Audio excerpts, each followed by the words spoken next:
আমরা তিন ভাই তিন ভাগে কোরবানি দেই। এক ভাইয়ের অবস্থা ভালো, তাই সে বেশিরভাগ টাকা দেয়, আর আমরা অল্প কিছু পরিমাণ শরিক হই। তাহলে কি আমাদের কোরবানি আদায় হবে কিনা? এটা একটা গুরুত্বপূর্ণ প্রশ্ন।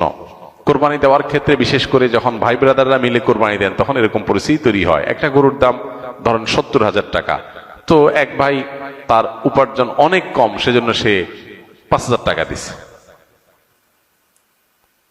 আর বাকি টাকা যেটা আছে সেটা হয়তো বাকি ভাইরা দিস। কোরবানি হবে কিনা? উত্তর হলো কারোর কোরবানি হবে না। কোরবানিতে যে কোনো একটা পূর্ণ অংশ নিতে হবে। 7 ভাগের একটা পরিপূর্ণ অংশ, 7 ভাগের 1 ভাগ, 7 ভাগের 2 ভাগ, 3 ভাগ, 4 ভাগ, সর্বনিম্ন 1 ভাগ নিতে হবে। ভগ্নাংশ নেওয়া যাবে না, অর্থাৎ 1 ভাগেরও অর্ধেক নেওয়া যাবে না। 2 ভাগ মিলে 1 ভাগ নিছে হবে না, তখন সেটা গোস্ত খাওয়া হবে।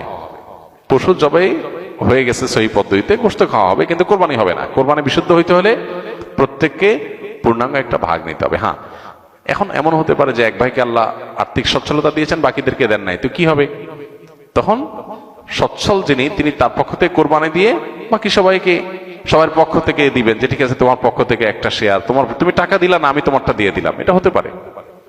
অথবা আরেকটা হতে পারে যে ঠিক আছে, তুমি অল্প টাকা কামাই করছো, মাত্র 5,000 টাকা আছে, তুমি টাকা না দিলে তোমার কাছে ভালো লাগতেছে না, তুমি টাকা দিলে তোমার কাছে খুশি হবে, তো সেক্ষেত্রে 5,000 টাকা তুমি আমাকে দিয়ে দাও। এটা কোরবানির শেয়ার না। আমি কোরবানিতে এটা লাগাবো সেটা ভিন্ন বিষয়, বাট তুমি শেয়ার হিসাবে দিলে না, এটা হতে পারে। প্রবাসীরা অনেকে একটা কাজ করে, বিশেষ করে মিডিল ইস্টে যারা থাকে, অনেক প্রবাসীরা কোরবানি ঈদের দিন নিজেরা একটা ছাগল জবাই করে। তো রুমে 5 জন থাকে, এখন 5 জন মিলে একটা ছাগল জবাই করলে ওই ছাগলের টাকা তারা ভাগ করে। এই যে এক ছাগলে কয়জন শরিক হইতে পারবে, কয়জন কোরবানি দিতে পারবে? একজন। ভগ্নাংশ দেওয়া যাবে না। তাহলে একজন কোরবানি দিলে রুমের যে কোনো একজন কোরবানি দিবে, তো বাকি 4 জন তারা কি বসে বসে খাবে? গোস্ত তো সবাই খাবে। তো এই জন্য তারা 5 জন মিলে ভাগ করে টাকা দেয়। এখানে কারোরই আসলে কোরবানি হবে না। জবাই করা হবে, পশুর গোস্ত খাওয়া হালাল হবে, কিন্তু কোরবানি হবে না।